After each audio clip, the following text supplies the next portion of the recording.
Welcome to the Coaching Connection podcast, brought to you by the Gateway Training Center, the home for all of your life coach training needs. I am Katie Rushton, educator and your trusted friend in the coaching world. I am here to share with you best practices, coaching examples, and tools to help you on your professional coaching journey. When I was in my undergrad program, I took a course called the Helping Relationships course. This class is somewhat of a precursor to help decide if you want to go to grad school and become a therapist. You learn some foundational skills such as empathic listening, different types of questions, and a model called the Egan's model.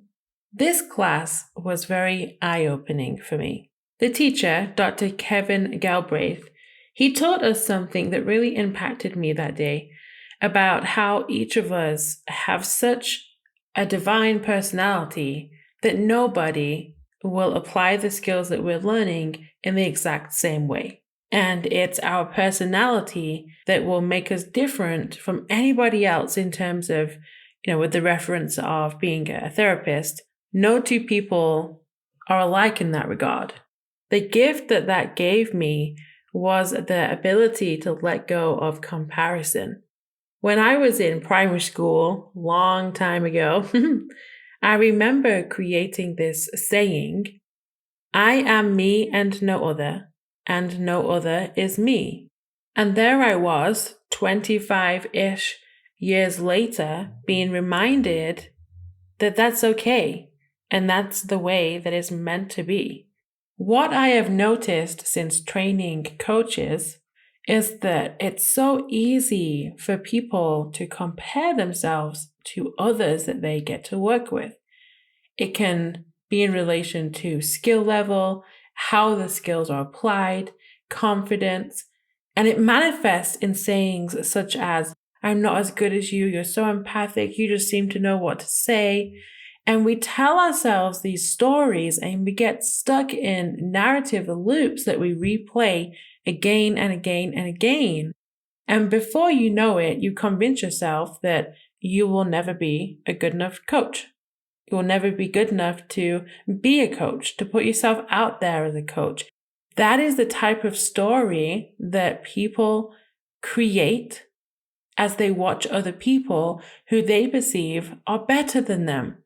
And then what happens is the partner or the others in the group will respond and say, no, you're amazing. I'm not very good at this and you're so good at that. And before you know it, you have a group of people all trying to validate one another and lift them up while putting themselves down and not believing in their ability to learn. That's describing a fixed mindset, whereas we want to cultivate a growth mindset. As I studied confidence and how to improve confidence, and as I strive to help others increase their confidence, something that I teach is this idea of the confidence cycle, where there's confidence in yourself, and then there's task confidence. In essence, task confidence is self-efficacy. It's having the belief that you can achieve something, that you can do something. As you increase your task confidence and your ability to learn and apply a certain skill, that increases your confidence. And as your self-confidence increases, you have the strength and the foundation to put more energy and belief into your task confidence. And then you create this flowing cycle that is consistently moving the dial to help you remind yourself and to choose to be confident.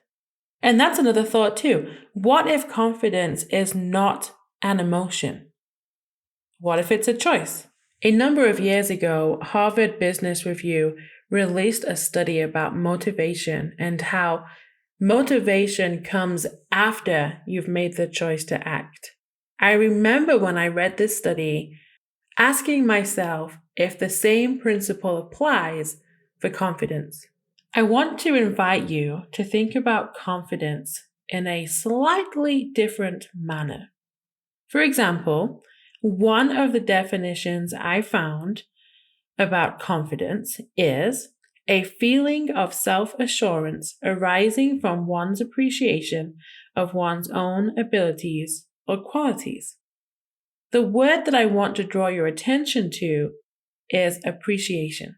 What skills and abilities can you appreciate right now about how you coach?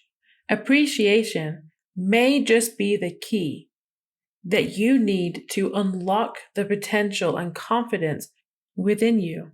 Please do not wait until you feel confident to start coaching and sharing your gift with others.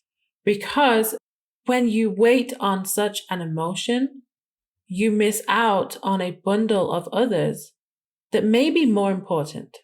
Love, joy, purpose, meaning, compassion, grace, sharing, shared meaning, togetherness, other feelings that are linked to what you value. I'm sometimes surprised at just how many people are surprised when I tell them that I get nervous. The response is often, "You came across so confident." Yes, I imagine I did. And that's because I don't focus on being confident. It's something that is a byproduct of the other emotions and the mindset that I'm operating from. When that comes to coaching and teaching, my belief is it's not about me. It's about the person that I'm working with. It's about the people that I'm teaching. Or if I'm speaking, then it's about the audience. It's about the one that I hope my message is for. How I come across, yes, it's important, but it's not about being confident. Sometimes it's about being vulnerable. It's truly about connection. And when it comes to task confidence, I promise you, as you are dedicated for the long term, that will come. The more you coach, the more you learn, the more that you work with other coaches to get feedback on your skills, task confidence, self-efficacy, it will all improve.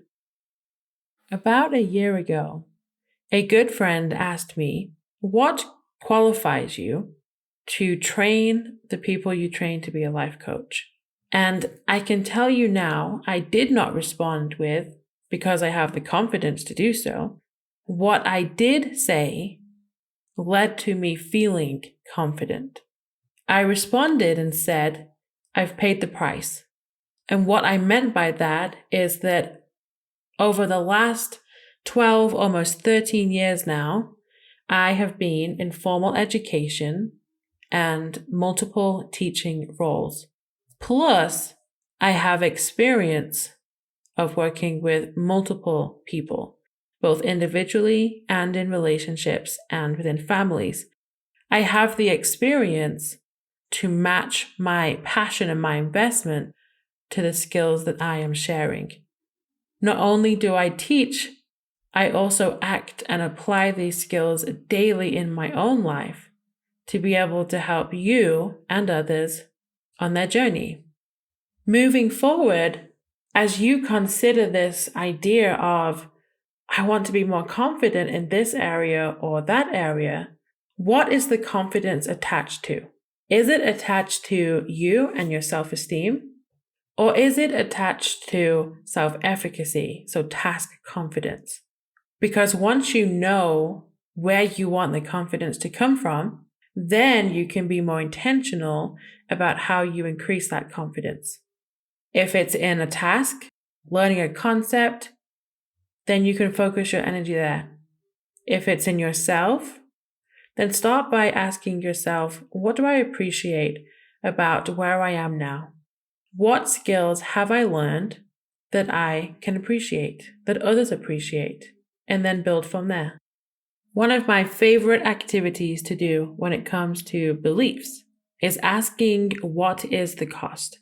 Let's say that you believe you are not a very confident person, but you want to be. I would ask you to share with me, what has believing that cost you in the past? For example, what opportunities have you said no to or closed the door to? What is that costing you now? And after a discussion, I would finish with, if you continue to allow yourself to stay in that story loop, what is it going to cost you in the future? And when you attach that to what somebody values and what their purpose is and what they want to do in life, watch how everything changes. With what I've shared today, I want you to first apply it to yourself, and then I want you to apply it to working with your clients. Reach out and let me know how this podcast episode has helped you and what you would like more of in future episodes.